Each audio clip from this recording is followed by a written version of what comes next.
Hello, everybody. This is Commander Void. I am joined here by my friend. This is someone I know in real life, but we're going to call him MTG Myth. So, how are you doing there? I'm doing great. Thanks for having me. Now, you brought this up to me when we could talk about something on the stream. This was the Mythic Markets. This is something that Rudy from Alpha Investments was talking about. Yeah, no, I think it's a very interesting idea, and yeah, I think it's just an interesting topic to talk about in the first place. So, yeah, I mean, Rudy obviously did a video on this because that's kind of, as he said, his playground. But I think there's a lot of information here, and I think one of the good things about his channel, there's obviously, you take his channel with a grain of salt, of course, because he's a character, but he does try to give the information to the public that the public needs. And I think this is a great example of him doing a good job there, because there's a lot of information going on behind the scenes with Mythic Markets that I think people should be aware about. So, this is basically, I mean, people were already treating this like the stock market. Um, I'm going to address the chat here in a minute, but this is a little weird because nobody has ever actually treated an individual card and tried to like divide it up into stocks. So they're doing that with Alpha Black Lotuses. This is just something that's so bizarre because there's no actual market value for an Alpha Black Lotus. All these really expensive old cards, you're going to auction. So you're not going to TCG Player and selling this. You're just not. Yeah. Unless you're doing an auction to, people that can actually afford to pay for it. And you had that guy, what's his name? The same guy that was screwing people over on prescription drugs. Oh, That Skrelly guy, whatever his name is, really weird looking dude.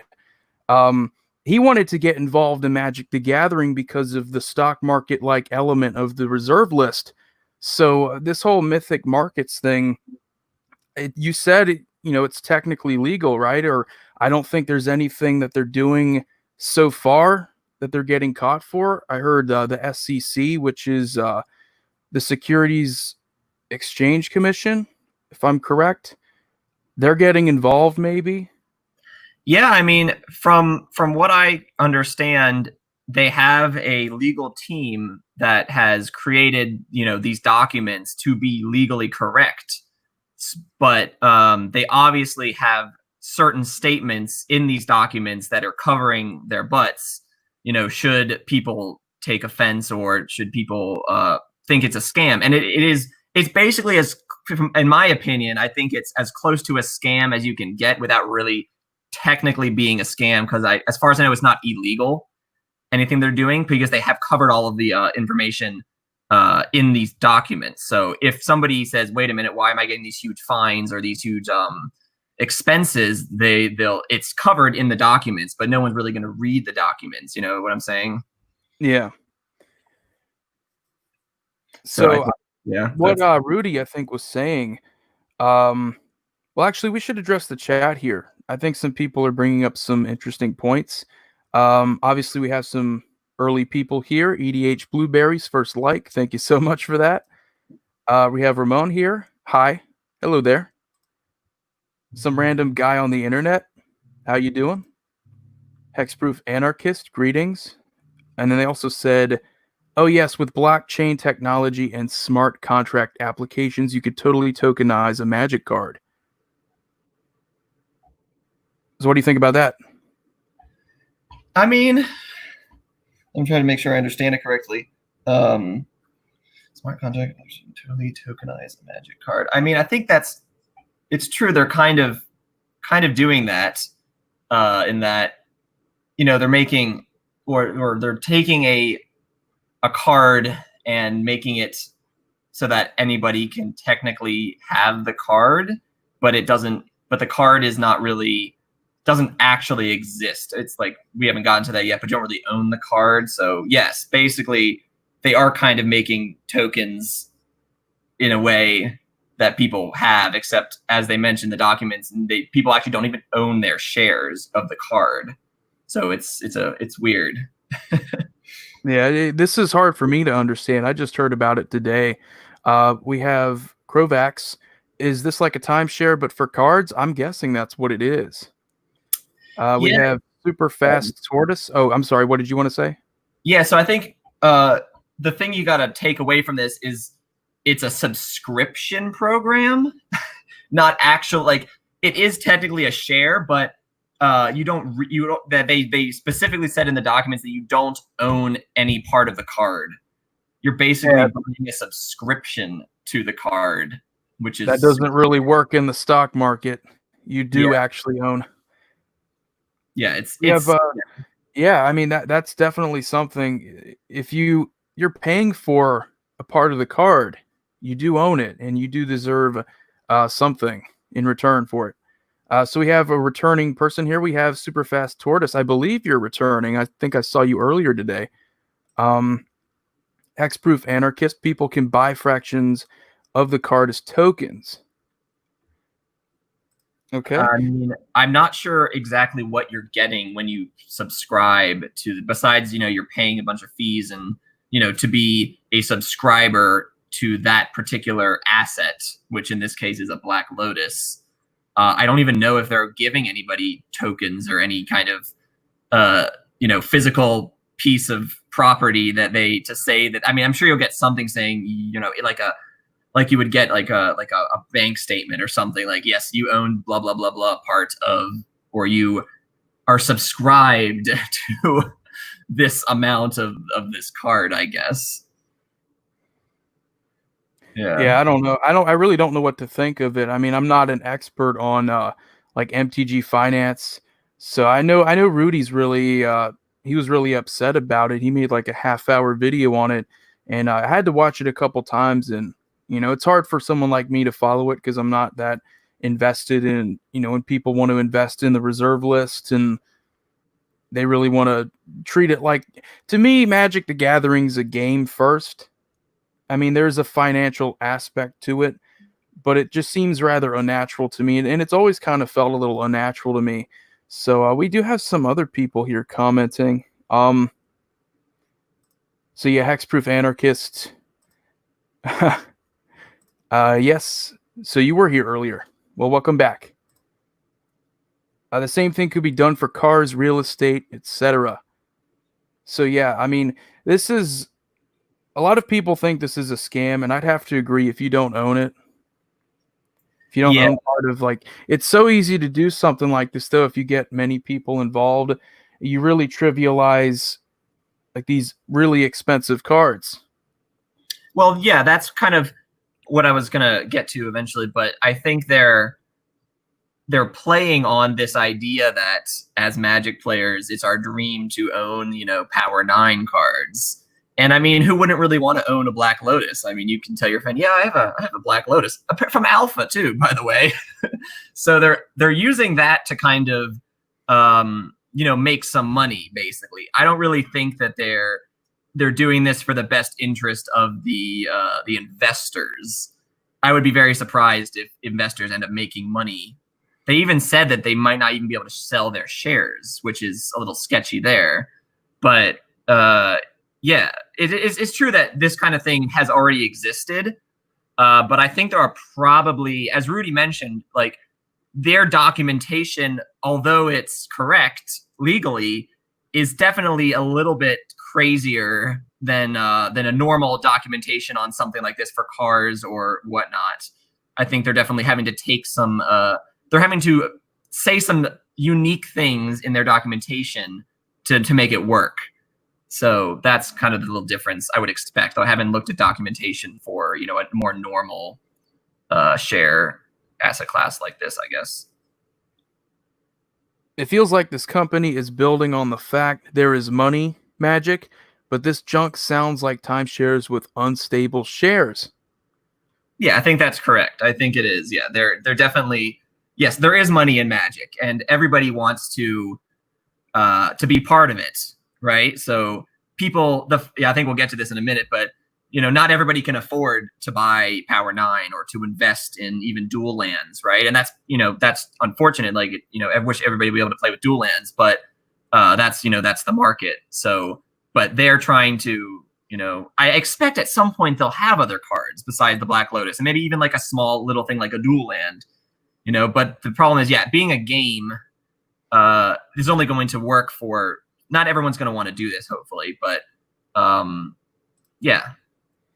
where I was going with that, but it's a strange thing. So Loco here says, wish I had never sold off my unlimited Lotus. Then again, 1996 was an insane year of games coming and going, and $100 for a card that I got for $40 was worth it at the time. Of course. Yeah, I think we can all kind of understand that. I mean, I've definitely, bought a card for who knows what amount and then sold it a year later or a few years later for twice the amount and been happy with that. And then, of course, you have hindsight bias where, after that time, you look back and be, dang, why was I so stupid? But you have to remember that at the time you were happy with it or it was a good deal. But, nobody, like Rudy has said before, you can really never predict the future. The only thing you can really kind of predict with Magic is that most things eventually will go up in value. Like cards, most of the, over like 10 years, if you have cards in this era, like these old cards, most likely they're going to be going up some amount. Yeah, well, it would be really cool, and I thought about this, but if I keep doing the live streams, we could actually get Rudy to come in here. That would be pretty cool. I mean, he's incredibly busy, and I highly doubt it. But if I have to create a Twitter first just to communicate with people. But once I do that, I mean, look out. We can get anybody on here. We can get MTG Purple. We can get these guys on here. We have Aaron Maxwell. I feel like dual lands are unnecessary. Honestly, I feel like a shock land is much better. I think for a lot of people, the budget option has been the shock land, has been those even those dual lands from Battle for Zendikar. They come into play tapped most of the time, but they're still pretty good. If you have to choose between maybe a $20 card and a card that's like $500, you're going to go for the $20 one every single time. And I think that's one of the nice elements of the Commander format is, unlike standard or modern, you're taking a hit if you don't play the best lands, right? You need them to make your deck function properly. Whereas in Commander, like I have some decks that are running, the gates or, tap lands, right? And yes, it's going to make the deck function slightly less efficiently, but it's Commander. So when I usually play Commander, usually it's pretty casually, although I have played, I have some competitive decks. So if you don't want to use, the optimized lands, it's not going to hurt you very much. This guy brings up a pretty good point. If I had a majority in the stock, do I get to have the physical copy? So if you put a few $1,000s into it, you're not getting anything. No, you're not getting. They can't split up the card. No, even if you own, even if you have 100% of this in this example of the Mythic Markets, if you have 100% of the Black Lotus, you still don't own it. The manager still owns the card and takes care of the card, regardless of how many people have who knows what percentage of it. So you're never going to have the card in Mythic Markets. That's obviously you know that. Yeah, this market sounds like someone watched a Bernie Madoff documentary and said, hey, I could do that with Magic cards. Pretty much. I'm just going to lose my money on Magic cards the traditional way by buying play sets of cards that just get banned out of existence a week later. I think you're thinking of the game Yu-Gi-Oh! They do that all the time. I'm sure they're doing it more often now in Magic where they ban stuff and unban stuff for the market. But in Yu-Gi-Oh, that has always been a problem where they constantly do this. 2 months after good cards are put into decks everywhere. And it's really a problem fundamentally with the game where there's no, like the staples you're constantly using. It's not just, they don't just stick around. You're always playing with new cards from the new sets. There isn't a rotation, but it's kind of like a forced rotation because the new cards are always better. So they keep creating problems that they have to fix, and that's never a good thing for a game. it's probably, yeah, you probably mentioned like the power creep is a little bit faster in Yu-Gi-Oh. Yeah, it's ridiculous. Seems fast enough in Magic as it is. Yeah, definitely seeing WotC going to destroy secondary market with the latest reprint at M21. Yeah, I mean, Which one? I'm Which one? yeah, which one? So they have a couple pretty big reprints, and it's getting to the point now where they might have to consider either getting rid of the reserve list or adding cards to it, because what they're doing right now, it's kind of difficult to really justify why we have so many cards back then that we can't reprint, but we have so many, like, it's a little weird. So many people are losing money on a lot of the cards that they're reprinting. Yeah, I mean, it does make sense, but I think it's unlikely they'll ever be able to get rid of the reserve list. I feel like the most likely scenario is that they, I think they already said they will never take stuff off, but taking some certain things off the reserve list would help. But in the example of like Grim Tudor, reprinting that card, I think it's in its own kind of area, because those kind of cards, they don't really see much play, so their value is based mostly off of the rarity and the scarcity of the certain sets. So yeah, so I'm happy with the Grim Tudor reprint, because not that I wasn't really looking to play it in Commander, but I think it's, now that it's available at a much cheaper price, or it will be, I'd be happy to pick up a few to play in, a few decks.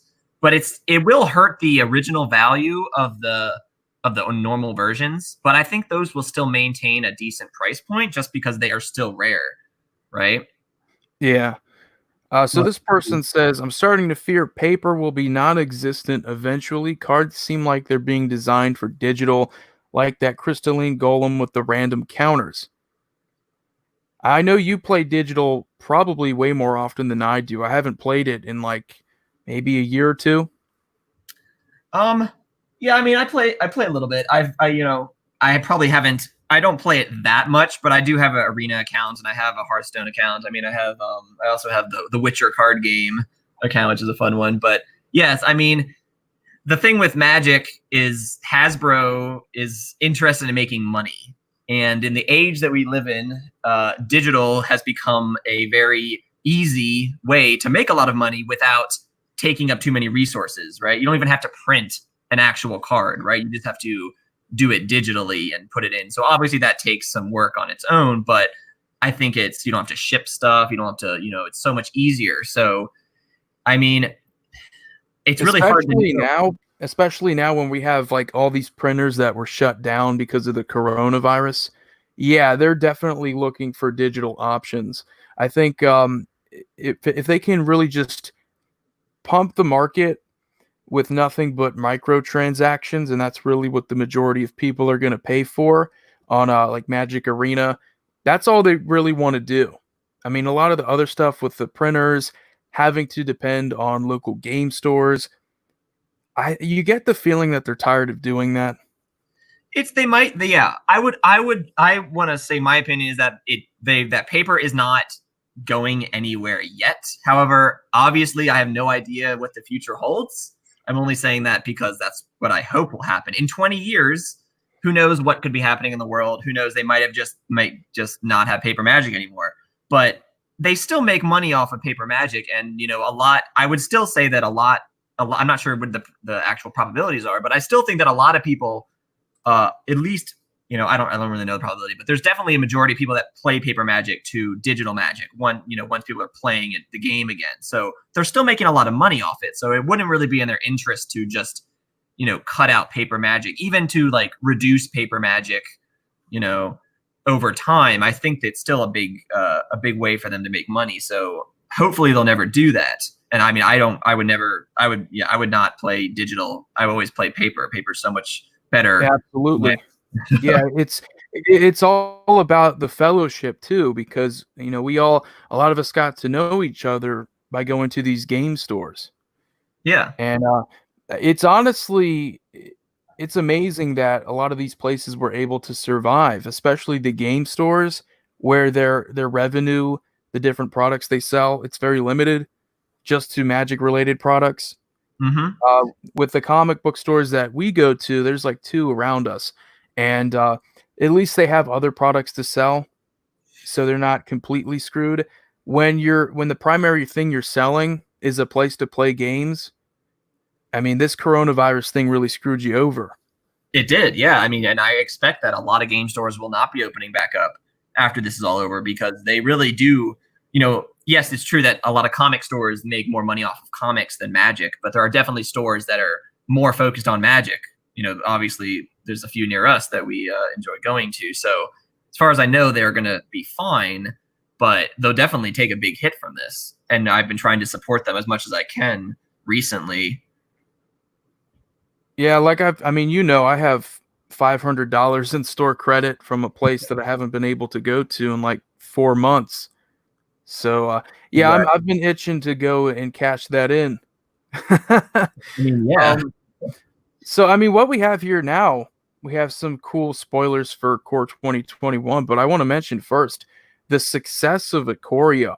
I mean, when you talk about having the perfect set to really offset all of the just the fact that your stores are not able to host events, you're going to lose a lot of money. And you have probably one of the best selling sets in Magic's history around a time when it desperately needed it to be. Yeah, I mean, if a Coria had been something like Dragon's Maze or, Dragon's Maze wasn't that bad at release, but it got worse. But, even like the recent Theros set, I mean, it obviously it wasn't that amazing. Like, it was a fine set. But yes, Ikoria is definitely a much better set for a number of reasons. So yes, it's important, and we all are thankful, I suppose, that they did happen to get this right. They happen to be putting out a unique style set, even if none of them fans of Godzilla. Remember, God, what was it, Amonkhet? Like, if Amonkhet as a set, if that came out around the coronavirus, they would be screwed. How about so much money? Would have devastated everyone, right? Yeah. So I want to go over some of these spoilers now, and we have 4 planeswalkers. Is there a green one, or is that not revealed yet? Not other than the planeswalker deck one. So we have this guy here. Was it Basrak? Is this a new guy? Yeah. That's before. So we have a plus ability. I should probably full screen this just so everyone can read. The plus is put a +1/+1 counter on up to 1 target creature. It gains indestructible until end of turn. Not really that big of a deal. It is just a 3-mana planeswalker though. -2, whenever 1 or more non-token creatures attack this turn, create that many 1/1 white soldier creature tokens that are tapped and attacking. I guess that's good. And then the -6, the alt, you get an emblem with at the beginning of combat on your turn, create a 1/1 white soldier creature token, then put a +1/+1 counter on each creature you control. So that's, I mean, it's a 3-mana planeswalker. I don't know what you think about it. Yeah, I mean, I think from these previews, I think they're definitely trying to, push white being an aggro color. So, it's 3-mana planeswalker, as you said, and all of its abilities are, none of them are like amazing in themselves, but the thing with planeswalkers is you can get a lot of value out of them. So I would think that that this guy he'll see play for sure. Definitely for like if you're interested in limited. I mean, planeswalkers tend to be pretty good in limited, and if it's just about power power going wide, that's always been good in limited. Yeah. Oh, planeswalkers are amazing in limited. If you're lucky to get a planeswalker, it's a huge bomb. And I mean, these planeswalkers are most of these, at least 3 out of these, I would say. Well, Liliana is not too bad. She could be good. You have to build around her a little more, but yeah, these unlimited planeswalkers are great. You want to talk about Teferi? Yeah, we're going to get to him in a minute, but sticking with white, we have Mangara the Diplomat. Now, before we started the stream, you were talking about how this was potentially going to change the landscape of white and Commander. Yeah, well, I mean, people have been complaining that white just doesn't have the obviously card draw, but just utilities to really compete in Commander with colors like blue and green and black, and even red sometimes. So, I think this is an example that, people have heard those complaints and have trying to, do what they can. So this is definitely, this is not going to see that much standard play. It could be okay in some sideboards, against aggro or something like that. But I think this is definitely a commander card, right? Because I think if you have a white commander deck, mono white, even like, if you're like white red or something and you don't have a lot of card advantage, this is just an auto include a lot of the time if you're playing casually. Yeah, because I mean, if you're playing this as your commander, I mean, it's definitely going to be one of the best if you're just looking for, card advantage, which is something that white needs. I think, like, to be honest, right off the bat, we have Mangara the Diplomat. So that, to me, it's political. So you have a political deck here.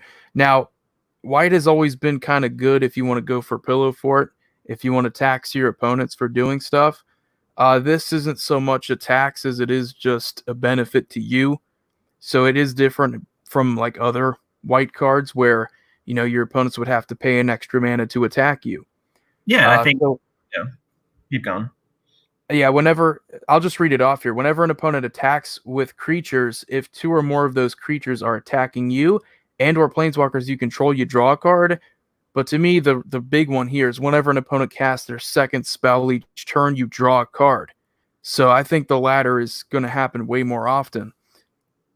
Yeah, I mean, the nice thing about this card, even as a commander, even just as a regular creature, is it's not very threatening on its own. Like, if you're playing a casual game of Commander, are your opponents really going to get upset or feel that they need to do something if you draw a card, an extra card on their turn? Like, you're in white, right? So, I mean, most Magic players are aware that white is probably one of the weaker colors. Like I said, it's one of those. So that being said, it's definitely good that it's not super threatening.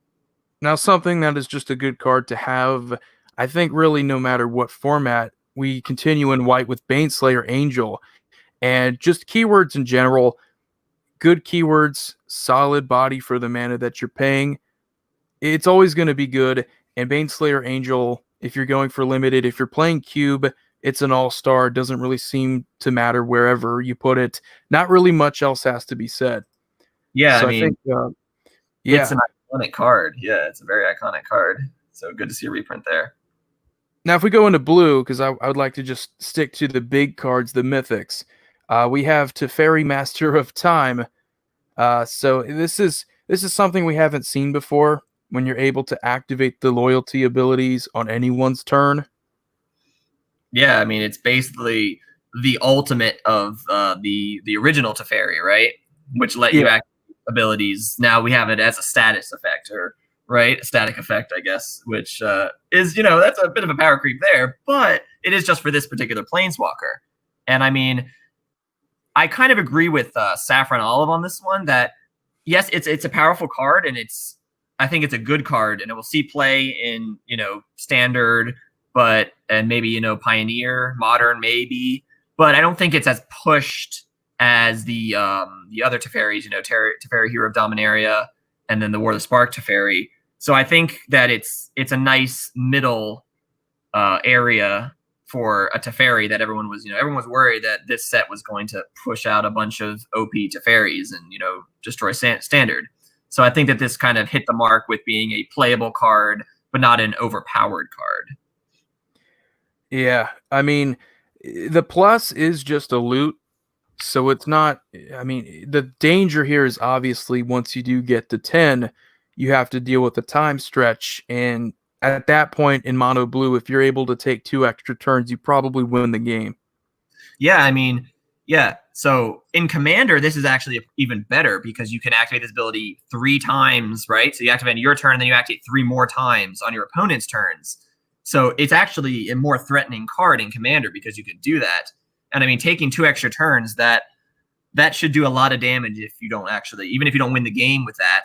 I mean, that's gonna be a big step ahead for sure. Yeah, a lot of people have been talking about Teferi, and I know you've brought up, Teferi, having a Teferi themed core set maybe wasn't the best idea for all the powerful abilities we've seen from previous Teferis. So we have this card here, See the Truth. 2 mana for blue sorcery. You can look at the top 3 cards of your library, put one of them into your hand, and the rest on the bottom of your library in any order. If you cast a spell from anywhere other than your hand, instead put all those cards into your hand. Yeah, this is an interesting one. I'm glad you brought it up. So yeah, I mean, there's going to be some ways to break this for sure. Like, yes, it's an okay card if you actually cast it for 2, right? But if you're able to cheat that and cast it from another place, then it's amazing. Kind of like a Flibble style. Yeah, Fibble, whatever it's called, the weird name creature. A lot of cool deck ideas I've seen from that. Here we have Teferi's Ageless Insight, so 4 mana blue legendary enchantment. If you would draw a card except the first one you draw in each of your draw steps, draw 2 cards instead. So it's kind of like the Consecrated Sphinx. Yeah, it's like Alamar's Archive. It's yeah. Archive, yeah. So and that's a card that they should probably consider reprinting in one of these core sets because everybody looks for it, and that you just don't know where to find one. Because I go to game stores, or at least I used to, and everybody seems to really want one. Yeah, you can find giving it up. You can find it in the mystery boosters, but I mean, it's one of the 1,000 cards, 1,500 or whatever cards. So it didn't really do that much to the price either. But there should be some floating around. Now here we have Liliana, Waker of the Dead, 4 mana mono black planeswalker. +1, each player discards a card. Each opponent who can't loses 3 life. So that's really good if you're a fan of the old rack decks. This kind of plays into that. The -3, target creature gets -X/-X until end of turn, where X is the number of cards in your graveyard. That's solid minus Liliana removal.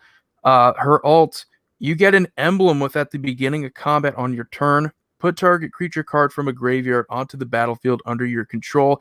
It gains haste. So nothing really special here. I mean, we've seen all these abilities in some shape or form before. The -7. How many recursion spells have we seen in mono black that just bring back one creature? The fact that, at the beginning of combat on your turn, you can keep doing this, but it's, it doesn't really, it's nothing super special. Yeah, I mean, it's a fine card on its own. You definitely have to play around it, to really make it shine. But yeah, it's fine. I would say that's probably, I don't think it will see much play in standard unless there's a lot more graveyard support. But, in Commander, if you're playing a graveyard deck, might as well slot it in. It just meets par for me. I mean, that's how a lot of these planeswalkers are, unfortunately. It's just you repeat the same thing. Now, this card, you love this card. You use it all the time. Massacre Worm. Yeah, I mean, Massacre Worm is another staple of Commander, I think. Just like not like Baneslayer Angel, but Baneslayer Angel for just, Magic in general. But Massacre Worm is, it's like it does a lot for the card for the 6 mana. I mean, it is 6 mana, but I mean, you have some huge blowouts. I've cast this against a Krenko deck with like 100 tokens, so that was rough. So yeah, it's a great card. It's a great card. It's decent. It's a potential board wipe. It's a potential win con, all on an ETB, which can also be abused. I think you've done this before. I have with Panharmonicon. Yes, I have done it with Panharmonicon. Definitely a frustrating thing to have to go up against when you've put all this effort into building up your board with tokens. Yeah. So we have some more black cards here.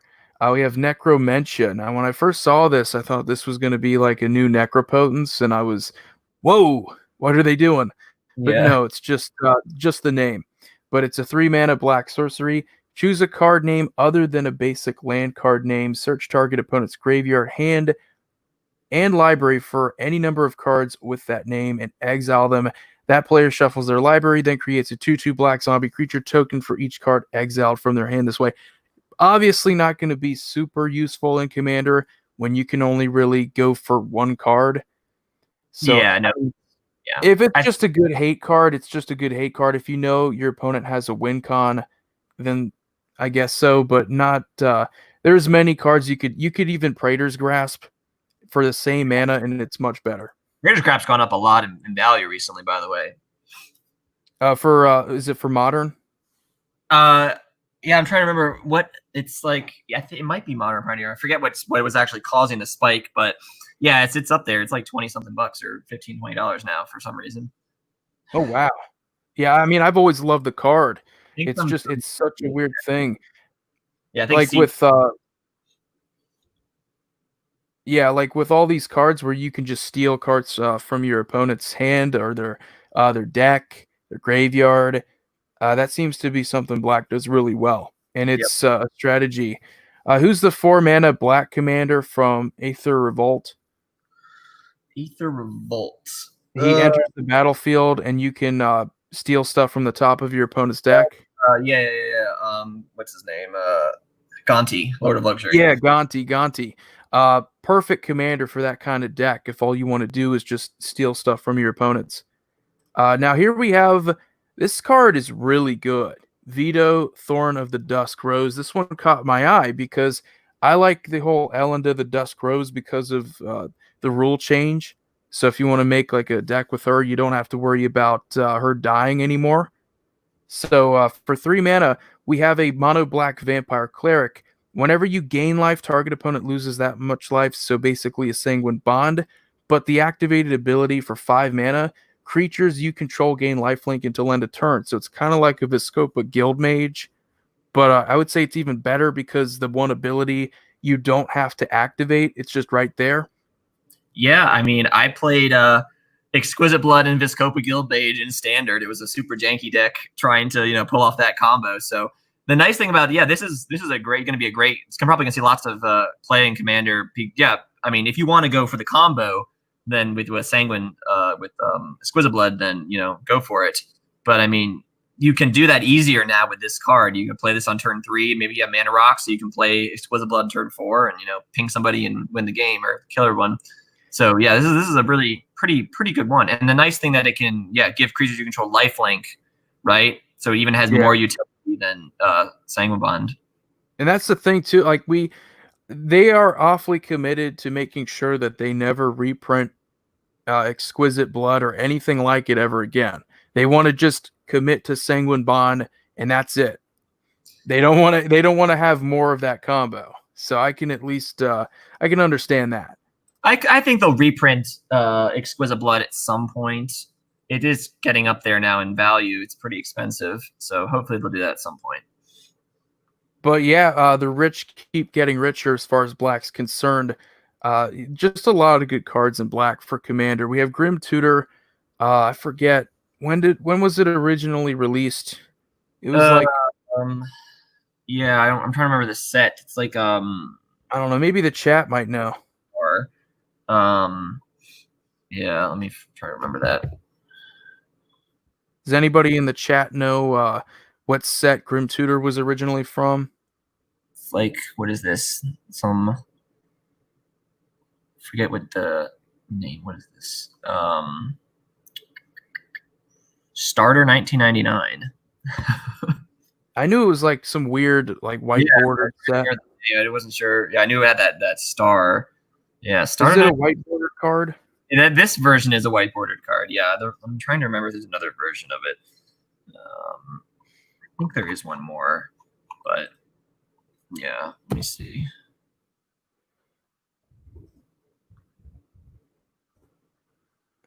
Yeah, I guess there's only one that starter 1999 version. It's a starter 1999.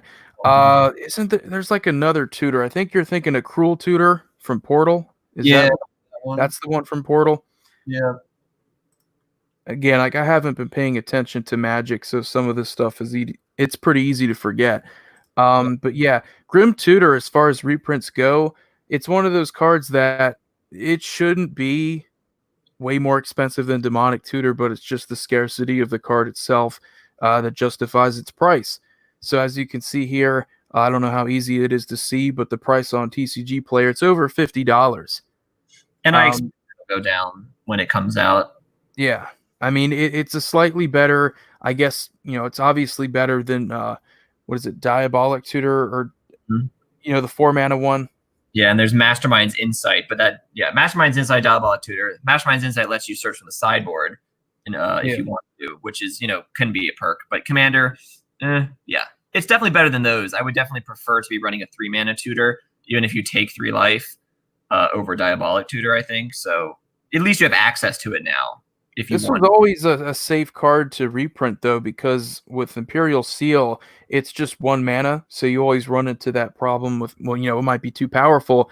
Grim Tutor, you are paying 3 life, you're paying 1 less mana than the card that I think everybody has played in Standard before for 4 mana. So to me, it's a safe card to reprint. You didn't really have to worry about it. I guess maybe people who have invested in the card might be pissed, but yeah, but I mean they're not losing that much money. Yeah, if you invest in a non-reserve list card, you should expect that something like this could happen. But even the starter 1999 version will probably maintain a decent value. Like it might drop a bit because of this, but it's still a very rare card. It's definitely the unique aesthetic of the card. It's like with Portal 3 Kingdoms, and they wonder, well, why didn't this card retain its value if we reprinted it? Well, it's because like you saw this with Imperial Recruiter. Yeah. It's the card itself. It's the style. No cards are ever going to look like Portal 3 Kingdoms again. It's a very unique card style. Here we have Chandra, Heart of Fire, 5 mana, mono red Planeswalker. Her +1 is discard your hand, then exile the top 3 cards of your library. You may play cards exiled this way until end of turn. Red does that all the time, where you get to play cards from the top. +1. She has another +1. Chandra, Heart of Fire, deals 2 damage to any target. And her ult is -9. Search your graveyard and library for any amount of instant and or sorcery spells. Exile them, then shuffle your library. You may cast them this turn, and you get to add 6 red to your mana pool. So if you're playing a lot of instants and sorceries, red does a lot of instants and sorceries jank. Yeah, I could definitely see that ultimate winning the game. You could easily combo with 6 mana and having access to basically 20-30 cards depending on how you build your deck. Like you could do some pretty crazy stuff with that ultimate. So I could see that being good in Commander. In Standard, I think this card's a little bit too expensive for the Standard format right now, especially when you have a lot of other powerful 5-drops. But for Commander, I think if you're in red, it's kind of a cool effect. Yeah, I guess for like the burn decks in those decks that want to use a lot of instants and sorceries. But I've never been a big fan of Chandras. I don't know what it is. Yeah, I mean, it's just not as strong as other things.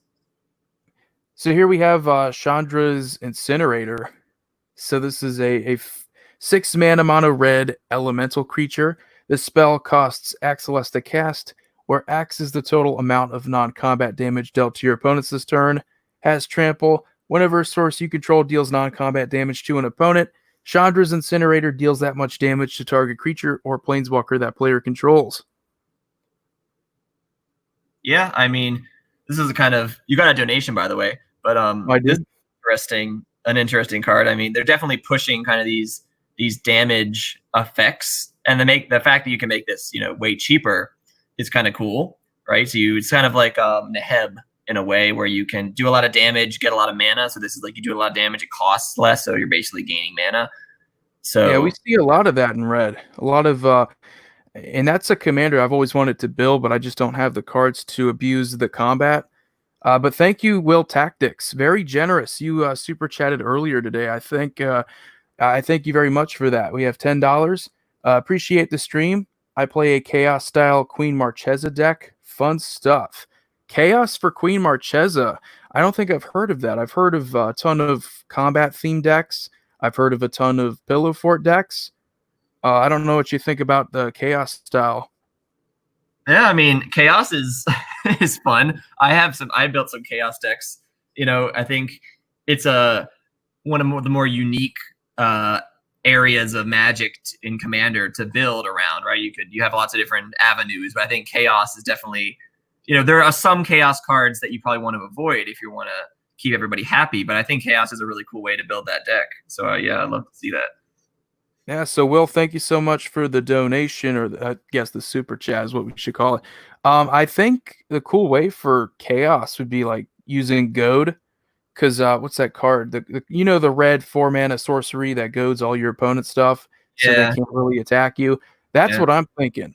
I'm thinking he's going for cards like that in yeah, like a chaotic Queen Marchesa deck. yeah. I like good. Alrighty, so thank you again, Will. Continuing with the spoilers. Do we have anything else in red? Let me see. We have, wow, this is a pretty cool looking dragon. We have Gadrock the Crown Scourge, 3 mana mono red dragon flying. Can't attack unless you control 4 more artifacts at the beginning of your end step. Create a treasure token for each non-token that died this turn. So was that non-token creature that died this turn? Yeah, I mean that's. I don't know what you think about this card. Yeah, I mean, actually, it looks pretty cool. I could see it. I might, if I probably can pick up a copy and play it in like a Corval deck or something like that. But even as a commander, um, yeah, it's so you get a treasure for each non-token that died. I guess that can only be creatures because, Yeah, um, non-token creatures. The Mythic spoiler website's a little off with that, but yeah, I I would like to see how someone makes that work as a commander, but it does seem a little weird because you have to then like supplement your deck with a bunch of, I guess, artifact creatures, which shouldn't be hard. I mean, there's some good combo potential if you have like a mirror retriever, stuff like that. But yeah, it's a pretty cool looking dragon. yeah, I think it's nice. Oh, here we have this card looks interesting. Double Vision, 5 mana red enchantment. Whenever you cast your first instant or sorcery spell each turn, copy that spell and choose new targets. Yep, Yeah, I mean, that's it's a good. definitely cool. I think I would probably prefer to play this over Swarm Intelligence, just because this is 5 mana. Swarm Intelligence being 7 mana. I mean, obviously, Swarm Intelligence, copies everything, not just the first thing you cast. But I think that this is a good card, and especially with all the copy effects that have been printed in Commander 2020 recently. I think this will be a pretty good card for those decks. Yeah. Is there an echo on my end? Can you hear any echo? Not for me. All right, because I don't have a headset on, and there's sometimes problems with echoes on people's live streams when they have the volume up on their own computer. But Yeah. yeah, talking about this card again, it's definitely worth it. I know what you're talking about. It's 2 mana cheaper. You can get it out there earlier, and it has the potential to have more of an impact than Swarm Intelligence. I think with Swarm Intelligence, it's a huge target because everybody's like, oh, he's probably going to go off at this point. Oh yeah, definitely. So yeah, we just get an uncommon after that. Here's another good card. It's like Baneslayer Angel, really solid for limited. Elder Gargaroth. I don't know if that's in reference to Gorgoroth from Tolkien, but that's pretty cool. 5 mana, mono green beast with vigilance, reach, and trample. Whenever it attacks or blocks, you choose one of 3 modes. You can create a 3/3 green beast creature token. You can gain 3 life, or you can draw a card. So like if you imagine playing this unlimited, it's pretty much just going to get you more power and toughness. I don't know how often someone's going to go for life gain or card draw unless they absolutely need it. You're just getting extra power there. Oh yeah, I think in limited this is you have to answer this the turn it comes down. Otherwise you will probably lose the game unless you're already, unless the person who places is like really, really far behind. Yeah, I mean, you have any card that gives you the options like that is just going to be a powerful card in limited, especially on a creature like this.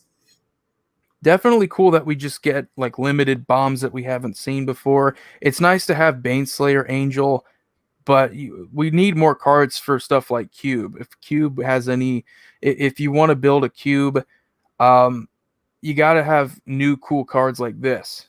And it's Yeah. not overpowered. It's just good keywords. Yeah, if it were an ETB, if it were an ETB that gave you those options, I think it would be quite a bit more powerful. Yeah. So here we have another really solid reprint. Azusa, Lost But Seeking. Not even a mythic. What do you think about that decision? Well, I mean, they it got reprinted in Masters 25 at Rare. So I think it makes sense to do it at rare again. Although obviously, it being a standard, Seth is going to get way more copies out there.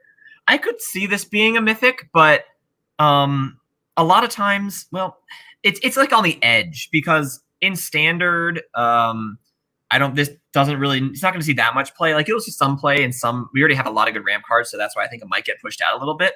But yeah, I mean, it's definitely if there could be like something between rare and mythic, it is a really powerful card if you can take advantage of its ability. Like for my Gitrog monster deck, this is just an extremely broken card. Yeah. But yeah, it's definitely interesting that they decided to do this at rare. I could have seen it as a mythic, but I'm kind of glad they didn't because I mean, there's a lot of decks out there that would love to have this in Commander, and you know the price point has kind of been keeping it a little bit, keeping it away from some people, I expect. My issue with Azusa and cards like Azusa is that with Commander specifically, like we know there's a ton of artifact decks and we know there's a ton of land decks, and I've never really been the biggest fan of playing these decks because they all do kind of the same thing. Like with land decks, it's just you're playing Azusa in cards like Azusa, so you're just getting extra land drops. There's nothing really super special about Azusa other than the fact that she gives you 2 additional. So that's really it. I mean, she was an expensive card because people like making really competitive stacks decks and other land strategy decks. Yeah, and in modern, she sees some play with modern too. Yeah, so yeah. I guess we can just go over the last green card. We can talk about Primal Might Axe and 1 green, a sorcery. Target creature you control gets +X until end of turn. Then it fights up to 1 target creature you don't control. So I guess another good limited card, but nothing super special. I wouldn't expect to see it in Commander. No, it's a bulk. It's a bulk rare. Yeah, we're not going to kid you on that one.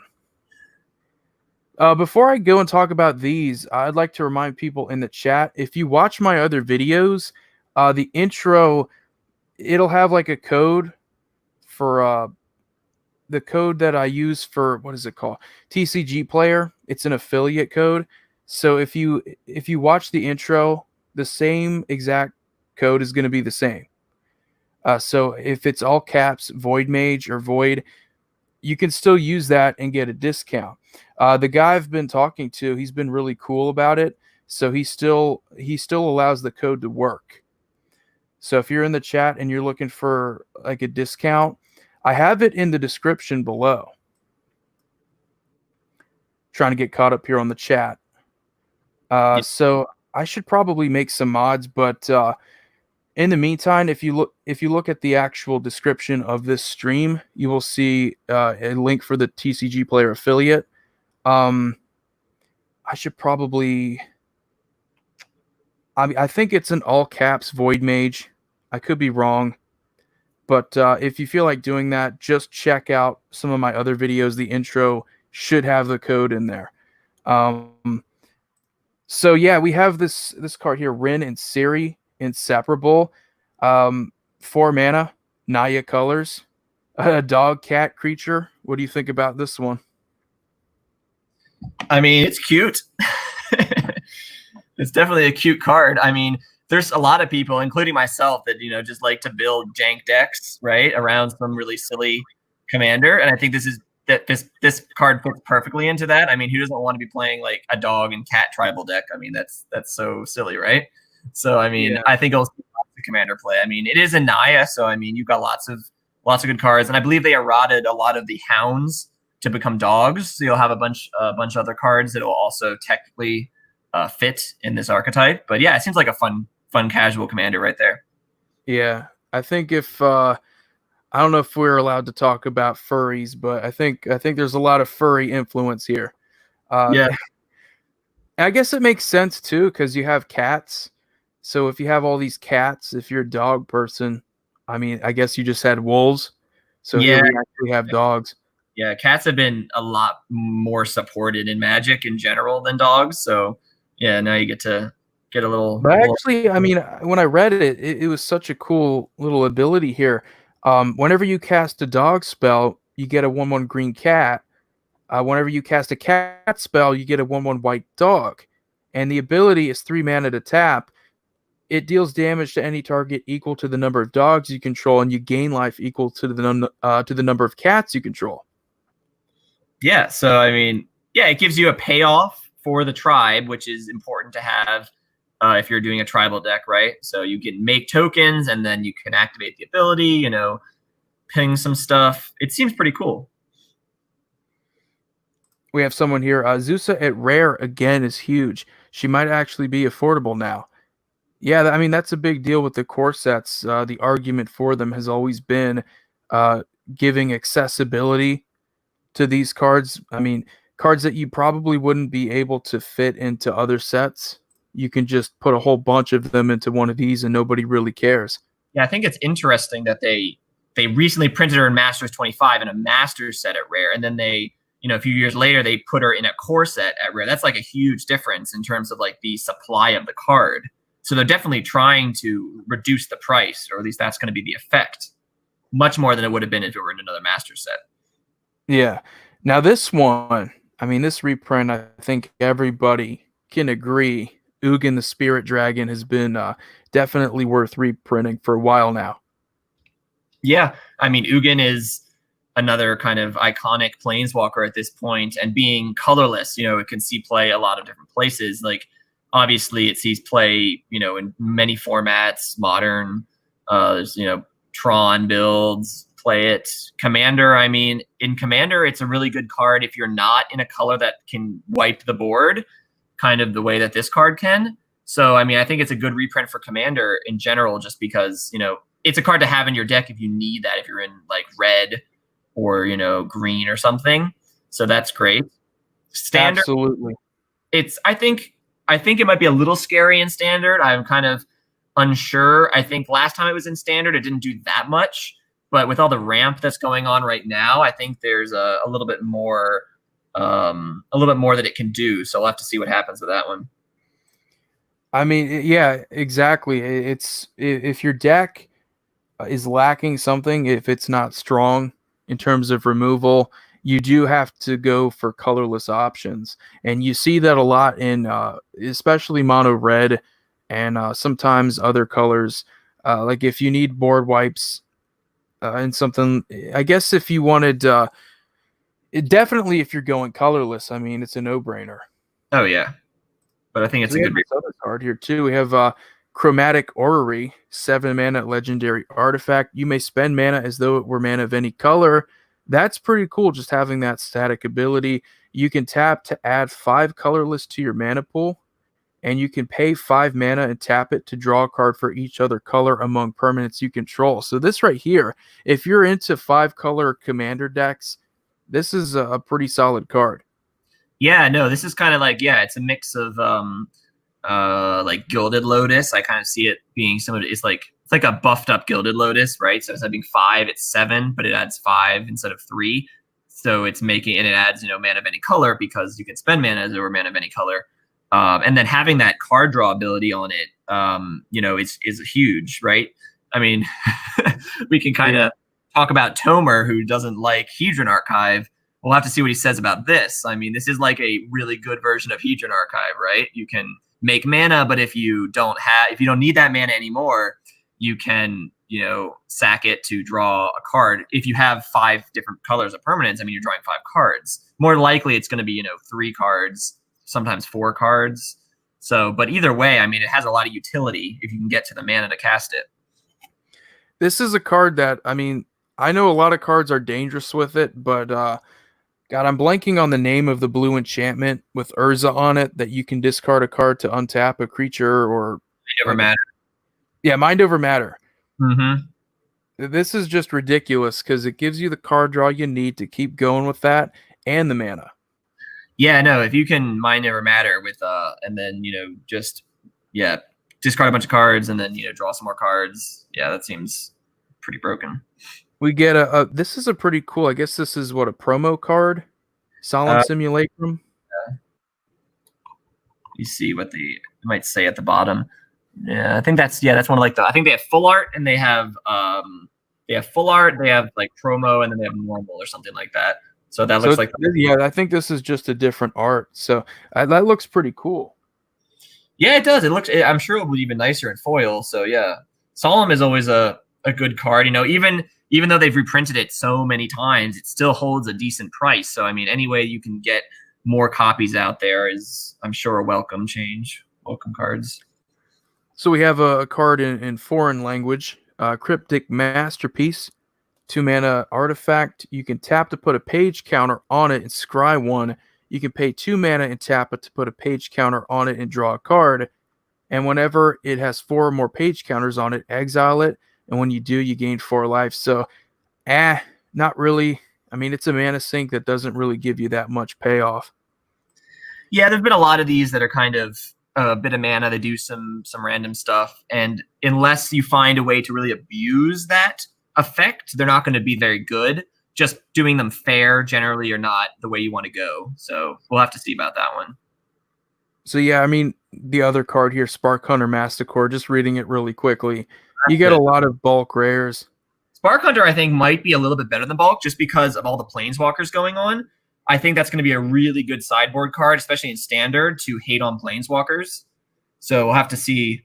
It also has great stats. I mean, a 3/4 for 3, that's pretty solid on the curve in terms of, you know, just the stats itself. So that one might be a pretty good card in Standard. Commander, you know, it's whatever, but Standard might be great. Somebody wanted us to go back over Grim Tutor. You want to hit on that again? Yeah, I guess we can go back and look at that card. Just real quick, maybe. Yeah, Grim Tutor is getting reprinted in the core set 21. I think what I mentioned before was, you know, this card had an inflated price just because of the scarcity of the original starter 1999 version. I don't think I've ever seen anyone cast this card in Commander. Not that I think it's a bad Commander card, but I think it's more of just the fact that nobody really has it to be casting it. So I think it's great to see a reprint. I think this card is going to go, like, the original copy will probably stay up, you know, decent price, but this copy will probably be fairly cheap, which I think will be great for people that want it for Commander. Yeah. I mean, again, it's something that's like, we already have Vampiric Tutor, and if you wanted to get a little bit more expensive, you could go for Imperial, but it's the value. You're paying 3 mana for pretty much the same thing as Demonic Tutor. I think, especially when we have the other colored tutors that are really good for just 1 mana, it makes it hard to go for 3 mana and do something like this. So even in competitive EDH, I think that's a good barometer for what really is a good card. Yeah. I could see. I've never seen Grim Tutor there. Yeah, Grim Tutor, I mean, it's 3 mana, so that's a tad much for a competitive deck. I think, you know, they really want the 1 mana tutors. So I could see maybe it showing up a little bit, but I think this is more of a casual tutor card, in my opinion. I think this was the comment you were talking about. Yeah. That's pretty much what we think of Grim Tutor. Yeah, great reprint. Can't wait to get my hands on some. Yeah, definitely a good card. I think that's just about it. I mean, there was the not the dual decks, the Planeswalker decks. Yeah. And I've always hated these kinds of products. I mean, they're don't get quality. You know, if you want to, Planeswalkers are supposed to have this feel of being special. So, and that's not a bad thing. I mean, that's what they originally intended to be. So having a product that you can just go and buy a Planeswalker, I mean, albeit it's a pretty bad Planeswalker, but for casual, you know, you might as well slot it in. So, you know, for someone who's new to the game, I think it's a fine product. Yes, I'm not going to buy any or pick up any of the cards, most likely, but that's kind of something the Wizards has been doing that for a while now. Yeah, I mean, just looking at this card here, it is so watered down. Yeah, it's meant to be to not see any play, because technically they're standard legal. So if they messed up and printed an actually powerful Teferi in one of these Planeswalker decks, I mean, that could be a huge problem for them. Because I'm not exactly sure what the how many cards or how many of these are going out in circulation, but they never want to have the Nexus of Fate problem again, where they have a buy a box or card that becomes standard playable and everybody wants it and it's harder to find. So yeah, they definitely are err on the side of caution, making these guys, really basically unplayable. Yeah, I look at this and I just want to fall asleep. +1, you draw a card. That's so boring. The -3, put target creature on top of its owner's library. Ooh. I mean, yeah, this is Teferi. Big bad Teferi. Yeah, I mean, I've never been a big fan of like the dual decks and all this stuff. I mean, it's cool if you're just starting out, but it doesn't really offer you much else. So there's very rarely ever been cards from these products that I look for. Yeah. They're just so watered down. People. Yeah. But I guess that's pretty much it. I mean, there might be some cards I missed or I skipped over. Here we have, what is it, Basri's Lieutenant? There's the Dog Lord that they printed in white. Oh, Dog Lord? Yeah. I might have to refresh or go back. Yeah, just go back, I guess. But oh, Pack Leader. Yeah. So we get a dog. Yep.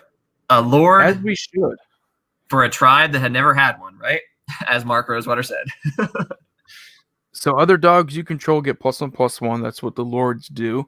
Whenever Pack Leader attacks, prevent all combat damage that would be dealt this turn to dogs you control. Yay. It's a cutesy little card, I guess. I think if there's a tribe that is getting support, I mean, you should have a Lord, I guess. You gotta. Dogs are not especially powerful, or they don't have that. The stats are not huge, so if you really want to make a tribal deck, you're going to need some Lords to really be competitive. So makes sense to have that. Oh yeah, Containment Priest, that's a big. Yeah, I can't believe I skipped over this one. This is actually a pretty solid reprint. I don't think it's ever been super expensive, but it's been limited to, I think, maybe 1 or 2 printings. It was originally from Commander 2014, so it's been out for a while now. Yeah, and it sees legacy play. It sees a lot play in all the formats that it's legal in. Commander, good in Commander, Legacy. So this is actually probably one of the biggest cards from this set in terms of like reprints. In Standard, this really hates on a lot of cards.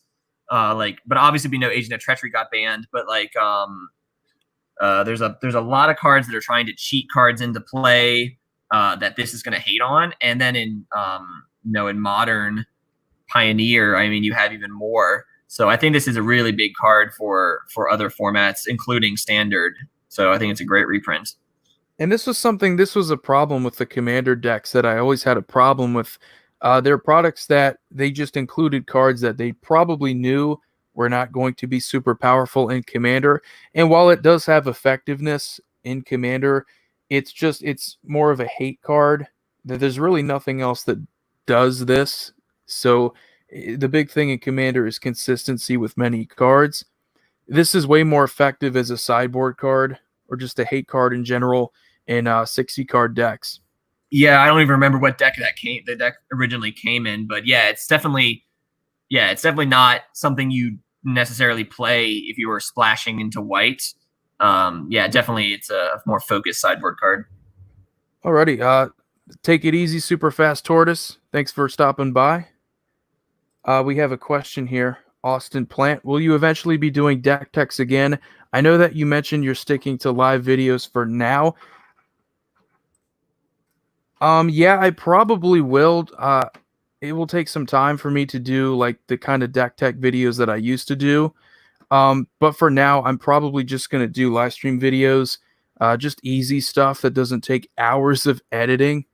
Because I don't think people realize how much time it takes. And, it's world's smallest violin when it comes to YouTubers. I understand that. But if you've ever watched one of my deck tech videos, you know how many images I have to overlay and how many transitions.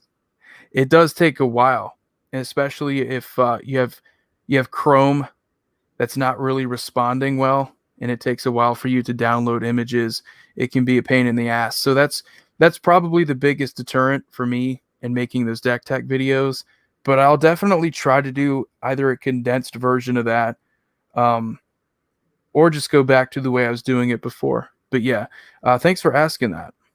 So Dean pointed out in the chat this was from the Nahiri deck. That was such a weird Commander 2014 was so weird because the themes were all over the place. It was just generic equipment for that deck. This had nothing to do with it. It's Yeah, just a good card they threw into there. I even remember the last time I even saw that Nahiri. I mean, I remember I had a few back then. I traded for some, had them in decks, but I haven't seen one in who knows how long, years. Yeah, like the other commanders, I see them a lot more often. Teferi, obviously, and the elf lady, whatever her name is. Yeah, I see those two most. But yeah, then I haven't seen that that commander deck. But Krovax here says a 30-minute video doesn't take 30 minutes to make. Even believe me when I say a 30-minute video that wasn't a live stream probably took me 8 or 9 hours to edit. I'm not kidding. If it's that long and there's that many images, just out of, I mean, it's not like you can just do it all in one sitting either, because it does take a lot of time. And this is also with editing like the audio. Right. Yeah, it takes a lot of time for sure. So here we have you looked into the Commander 2020 precons? Again, I apologize for repetitive questions. Don't apologize. I mean, your questions are pretty good. They're giving us a lot to talk about. So I haven't personally seen the precons. Again, this is something I have to do on my own time. I just have to go through it and familiarize myself. And then I'll have more of I'll actually have an opinion to form on it. Yeah, I mean, I can talk a little bit about it, I guess. Yeah, I mean, I think these precons they're pretty solid in my opinion. I mean, I've made a Xeris, the Writhing Storm deck. I mean, that deck's actually pretty powerful. So the precon face cards, they're fine. They have some. There's the Spell Slinger one. There's the Cycling one. You have to remind me the other ones are, but there's some good stuff in those decks. I mean, I think they're definitely going to be one of the better commander sets. Yeah, for sure. I only bought the Teamer one. Obviously, it's been a little harder to get those cards recently, but I'm hoping to be able to make more decks with them as they become a little bit more available after all this is over with. Yeah, I think I've honestly been juggling the idea of either investing more into the reserve list because the prices are going to be down, and trying to get a bunch of this newer stuff so I can catch up. And that's pretty difficult because I mentioned before, I have like $500 in store credit and I need something to do with it. And I'm either going to go and get like an Underground Sea or just get some of these precons. Yeah, I mean, reserve list investing is definitely something to consider. Although you have to admit that a lot of the big jumps may have already happened.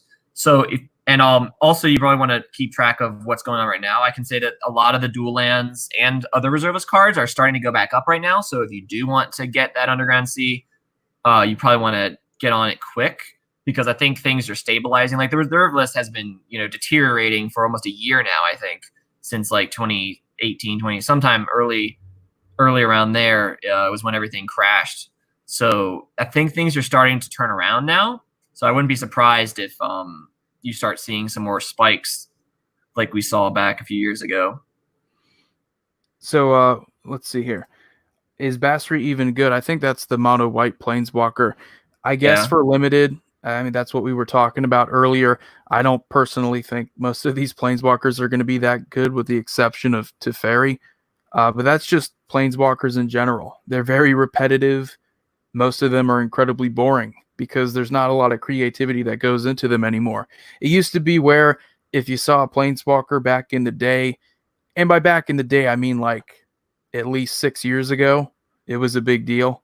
Now they're everywhere in every set, every supplemental product. So it definitely gets exhausting.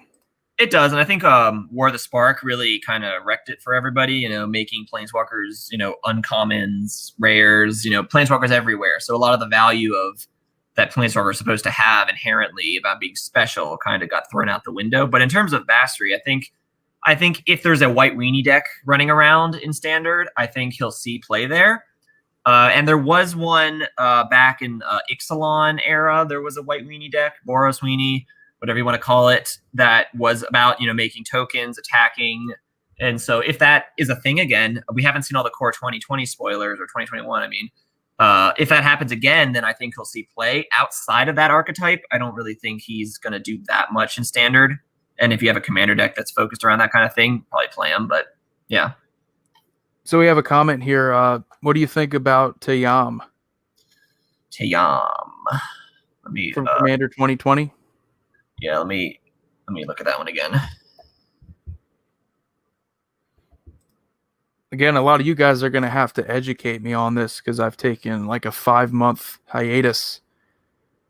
Again, like I said this earlier, I committed channel seppuku back in January. I probably should have tried to live stream videos a long time ago because it's very easy to do, and it does offer more engagement with the fans. Yeah, I mean, I think Tayam is a pretty unique take on Abzan in the Abzan colors. I have a Kethis, the Hidden Hand EDH deck, and I mean, I think although it's not primarily counters based, I think that this is a card that I could probably figure out a way to slot in there. But if you build around this, I mean, I can think of some ways that this could be pretty sweet. I mean, 3 counters is not really very hard to get. You could Forgotten Ancient. You play Forgotten Ancient, and then you're loaded up on counters. So 3 mana, remove 3 counters to return a permanent. I see that being that's a pretty strong effect. And then the fact that everything has vigilance, a vigilance counter, as silly as that is, that it gives you some utility there. So yeah, I think Tayam is actually a pretty interesting Abzan commander. There definitely some space for new Abzan cards. So I think it looks pretty sweet. Here we have people in our chat are now talking to each other, which is nice. I like chat involvement, people getting to know one another. Krovax, I like Haldan and Peko. Yeah, we need to bring I guess those are the other ones. Yeah. So, yeah, many reserve list cards have been spiking really heavily. I recently put together the majority of a CEDH Urza deck, and there are quite a few cards I got that are $50 or more dollars. That are $50 more dollars more now. Yeah. So, yeah, I got to get on that. I got to get on that and start. Yeah, a lot of it has to do with the fact that CEDH is becoming more popular. Commander as a whole is becoming more popular, but CEDH in specific, over the last year or so, I think has been getting much more attention. So a lot of the cards that are seed play in those decks, like Urza is a big CEDH deck. So a lot of artifacts like Basalt Monolith a little bit, but like Grim Monolith, like that's gone up massively. A lot of the tutors, the 1-mana tutors have been going up a lot. So, and a lot of those happen to be reserve lists. Some are reserve lists, some aren't. But yeah, CEDH I think is definitely a big influencer on card prices currently. Yeah, you brought up the Grim Monolith. That's a card I remember trading with you. Yeah, I have 2 of them. I kind of regret it. Well, I mean, it was like $140 at the time, and now it's like $240 or whatever. So, but I mean, that's kind of because I was thinking reserve list a long time ago, right? So, although you did trade for a bunch of my reserve list cards like a year ago or so, but Grim Monolith is a card that I'll play it in a higher level commander deck, right? I'll definitely play that just for value. So I always like having the good reserve list cards that see a lot of play, like some strange reserve list cards that are also valuable. I don't mind not having those, but yeah, a lot of them I do like to have copies of. So yeah, I do have yours. C. Huey asks, are you back, Void? I think so. Was John Wick say? Yeah, I think I'm back, or something like that. Yeah, right. When he's getting strangled. Yep. I also did purchase one of the Precon's Timeless Wisdom to get the free negate. That's a good card, yeah. Definitely a good one. Awesome. So, yeah, we've been streaming now for 1 hour and 20 minutes. How do you feel about that? I mean, seems like it's only been a few minutes, right? I mean, when you have stuff to talk about and you have lots of questions and stuff like that. I mean, it goes by real quick, and I think we've talked about a lot of good stuff. Awesome. So here, Austin, Void, Halden, and Peko are partner commanders. Teamer colors.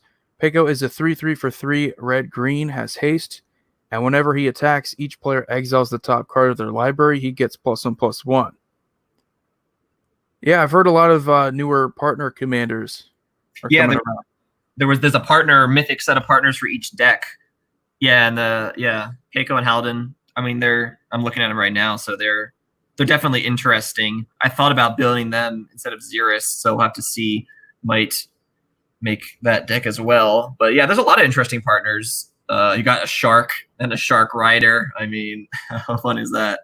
You got a flying shark. Got a lot of weird stuff, but yeah, they're pretty cool.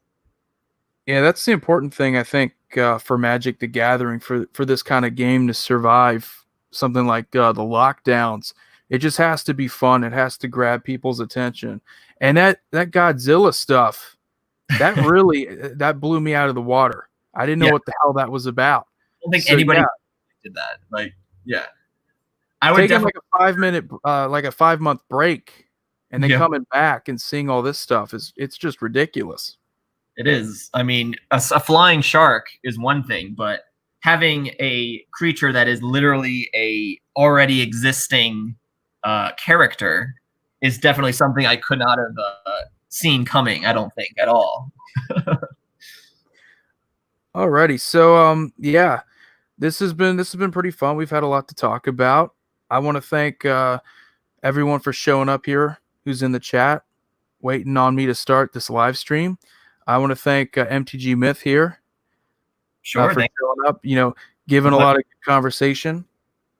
Yeah, been a pleasure. Thanks. Alrighty, you guys take it easy. We're going to be ending this broadcast here. I'll try to do some more maybe tomorrow.